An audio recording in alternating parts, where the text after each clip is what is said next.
So students, in this lecture we are going to discuss chemical properties of metals, reactions of metals with different substances. Now first reaction is reaction with oxygen. Reaction with oxygen. Metals react with oxygen, they form oxides. They form different types of oxides. Now let us discuss. For example, sodium reacts with oxygen, forms oxide Na2O. Similarly, we have magnesium. It reacts with oxygen to form oxide of the type MgO. It forms oxide of the type MgO.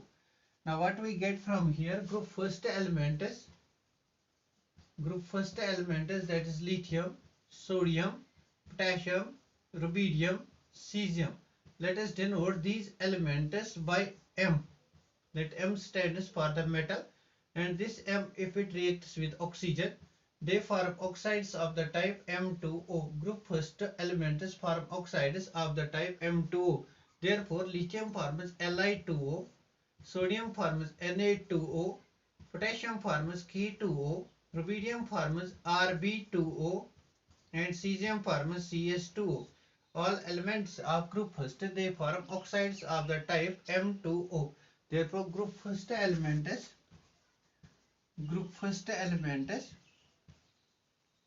they form oxides of the type M2O. Similarly, if we have group second element is beryllium, magnesium, calcium, strontium, barium. They react with oxygen. They form oxides of the type MO. If this stands for M, then they form oxides of the type MO. Beryllium forms BeO, magnesium forms MgO, calcium forms CaO, strontium forms SrO, like this. Means group second element is form oxides of the type MO. Now what is specialty about these oxides? The specialty about group first and group second oxides is that all of group first and group second oxides, they are basic in nature. By basic nature we mean that they can react with water. For example, this MO, for example Na2O, it reacts with water, they will form a base. Base means they will form hydroxides. It forms NaOH. They form hydroxides. They are basic in nature. Means when dissolved in water, they can result in the formation of base. They are basic in nature. Now let us study group 13th elements. What group 13 elements will form? Group 13th elements, like we have boron, aluminium, gallium, indium, and thulium. All of these elements, if I represent them by metal M, they react with oxygen. They form oxides of the type M2O3.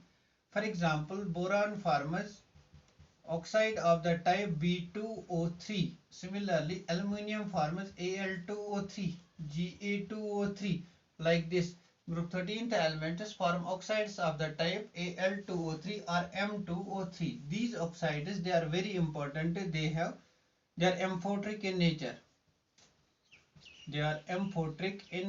By amphoteric, I mean that they can act both as a base and as a water. They act both base, they show basic properties as well as acidic properties. They are both acidic and basic in nature. Now what we have studied, elements of group first elements react with water to form oxides of the type M2O. These oxides are basic in nature. Elements of group second form oxides of the type M2MO. They are also basic in nature. Elements of group 13th, they react with water. They form oxides of the type M2O3, and these oxides are amphoteric in nature. Now let us study number second, or let us study how the oxide is formed. How metal oxide is formed.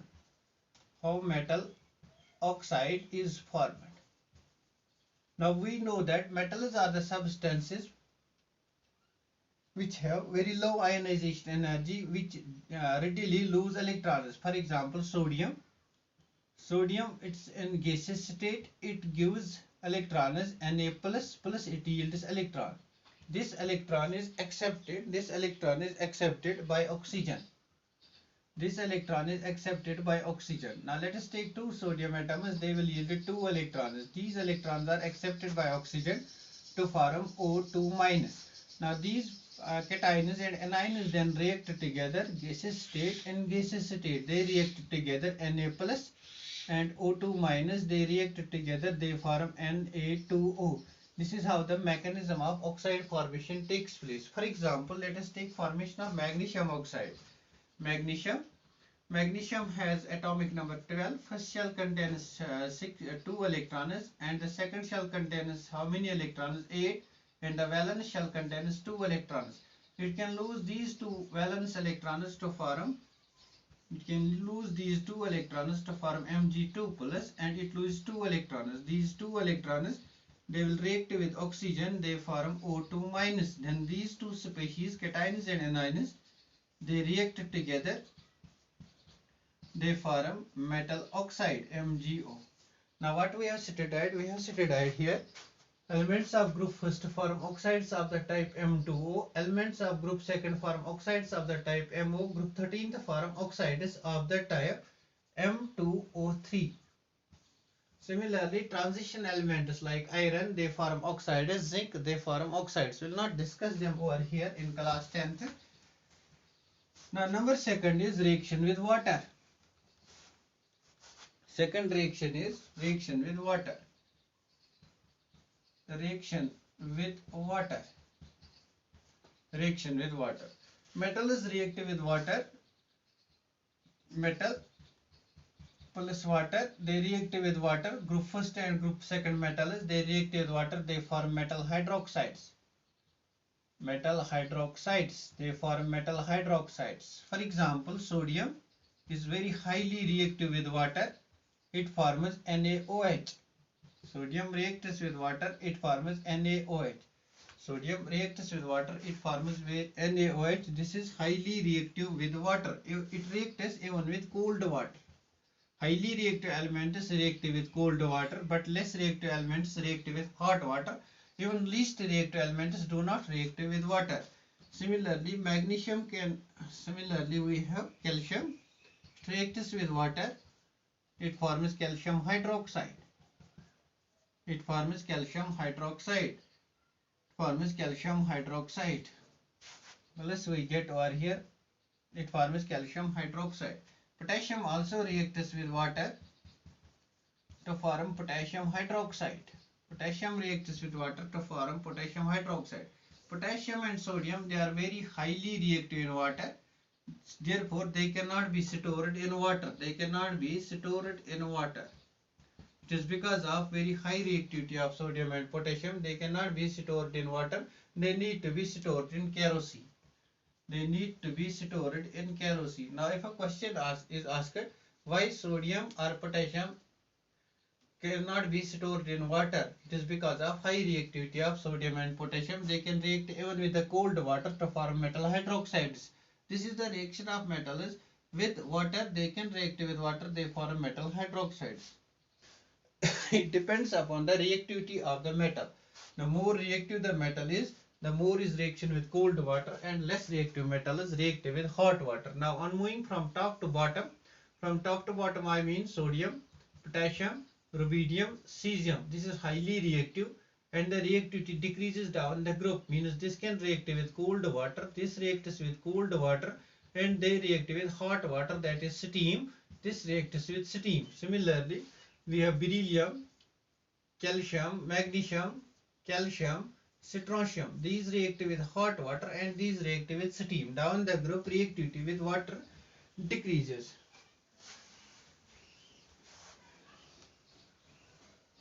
Now number third property is, this was reaction with oxygen and reaction with water. Number third reaction with dilute acids.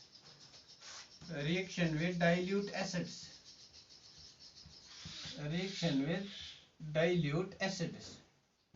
We treat metals, for example, we treat sodium with dilute acid HCl. This is dilute. Dilute means there is concentration of acid in water is very less. We treat it with water, we get NaCl plus hydrogen gas is evolved. Whenever we treat metals with dilute acids, they liberate hydrogen gas. They liberate hydrogen gas. They displace hydrogen from acids. They displace hydrogen from acids. This is displacement reaction. We have discussed this displacement reaction, and we have also discussed the reactivity series in these displacement reactions. Now what happens over here? Displacement of hydrogen by metal takes place. Sodium displaces hydrogen and we get salt. This is salt. Similarly, we can have potassium. We treat it with HCl. We get potassium chloride plus we get hydrogen gas. Similarly, we can have magnesium. We treat it with HCl. We get MgCl2 plus hydrogen gas is evolved. Similarly, we have, for example, zinc. We treat it with H2SO4. Displacement reaction takes place. Zinc displaces hydrogen. We get zinc sulfate plus we get hydrogen gas. All of these reactions depend upon reactivity in in electrochemical series. Number fourth reaction is reaction of metals with chlorine, with non-metals such as chlorine. Number fourth reaction is reaction with chlorine. Reaction with chlorine. Metals react with chlorine, they form salts. For example, sodium, it reacts with chlorine, it forms NaCl. This is 2 times because all halogens, that's chlorine, fluorine, they exist in diatomic form. F2, Br2, I2, they exist in diatomic form. Potassium reacts with chlorine, we get potassium chloride. Similarly, magnesium reacts with chlorine, we get MgCl2. This is the reaction of metals with chlorine. Metals also react with hydrogen, and the fifth reaction of metals is reaction with hydrogen. Reaction with hydrogen. Metals also react with hydrogen, they form metal hydrides. For example, sodium reacts with hydrogen, it forms sodium hydride, NaH. All these hydrides, they are basic in nature. This is a strong base. They are basic in nature. This is strong base. It is used in organic chemistry in a number of reactions. Potassium reacts with hydrogen, it forms KH. That is a strong base. Now these were certain chemical properties of metals. We have discussed chemical properties of metals over here. In the next lecture we will discuss. There are 1 or 2 lectures pending from this unit, and then we will set out carbon and its compounds. That's the last chapter of class 10th chemistry. Thanks for watching this video.